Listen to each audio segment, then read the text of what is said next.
Galera, acabou de sair o terceiro episódio de Hawkeye e hoje eu estou aqui para trazer a minha análise rapidamente aqui para vocês sobre Hawkeye, a série do Gavião Arqueiro, tá? Hoje tivemos o terceiro episódio, um episódio cheio de revelações e um episódio que, cara, deixou a gente pensativo. Então vamos falar sobre tudo isso e senta aí e vamos lá.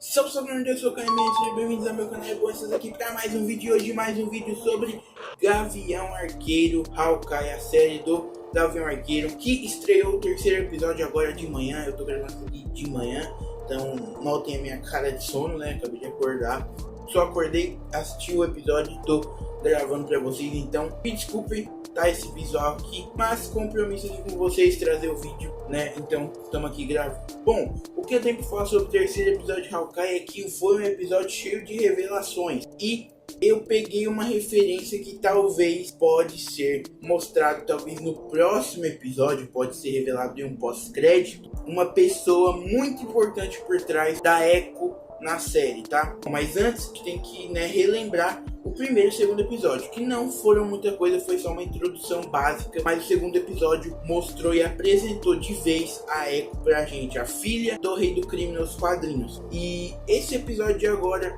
mostrou mais da Echo no comando da gangue do agasalho, né, no comando entre aspas. Até agora a gente achava que ela estava no comando ali de primeira mão, mas a gente achou, a gente percebeu, a gente ficou sabendo nesse episódio que tem alguém maior por trás dela, tá? E não pode ser o pai dela, porque também ele morreu de um jeito diferente dos quadrinhos, tá? Nos quadrinhos quem mata o pai dela e a mãe é o próprio Wilson Fisk, o Rei do Crime. Porém, a série mudou isso, como a Marvel gosta sempre de mudar os quadrinhos das séries ou dos filmes, né? Quem matou o pai dela foi o Ronin, tá? Por isso que ela tem tanta raiva, por isso que ela quer saber quem é, por isso que ela estava atrás de quem estava vestido de Ronin, daí quem estava atacando a gangue dos agasalhos.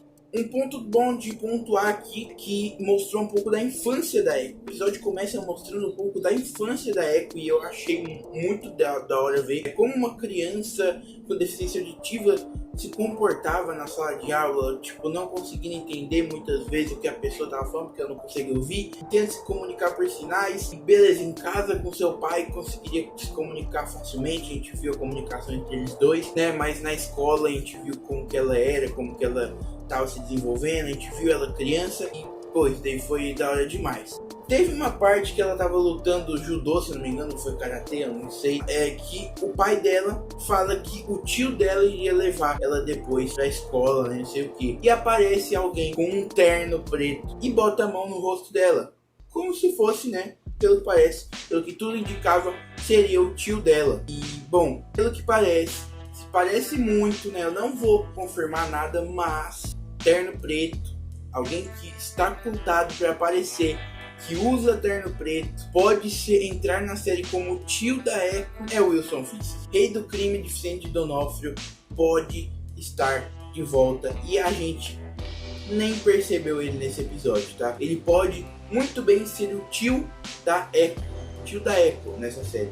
Até porque não foi ele que matou os pais dela, então a história já tá diferente. Ele sempre talvez esteve ali como um tio dela, talvez um amigo, um parceiro de negócios do pai dela, tá? E por isso ele seria o tio dela, né? Seria alguém da família. Mas eu não sei, é só um chute meu, é só uma teoria de que aquele braço com um terno preto, né, colocou a mão no rosto da Echo quando ela era criança, que apareceu ali, seja o Wilson Fisk. Tá? E pelo que parece é ele que tá no comando depois que o pai dela morreu, né? Porque o cara ali que tava conversando com ela lá, tá tudo errado quando eles perdem a Kate Bishop e o Clint, que tem alguém superior, alguém acima dela. Então a gente vai ver, a gente vai descobrir quem é esse cara que tá acima dela, e a gente vai descobrir se é o tio dela, que é o Wilson Fisk ou não, nos próximos episódios. Mas agora deixa eu falar um pouco sobre também o Clint Barton e a Kate Bishop. Cada vez mais ele tá começando a aceitar que ela é uma boa arqueira, como ele próprio falou,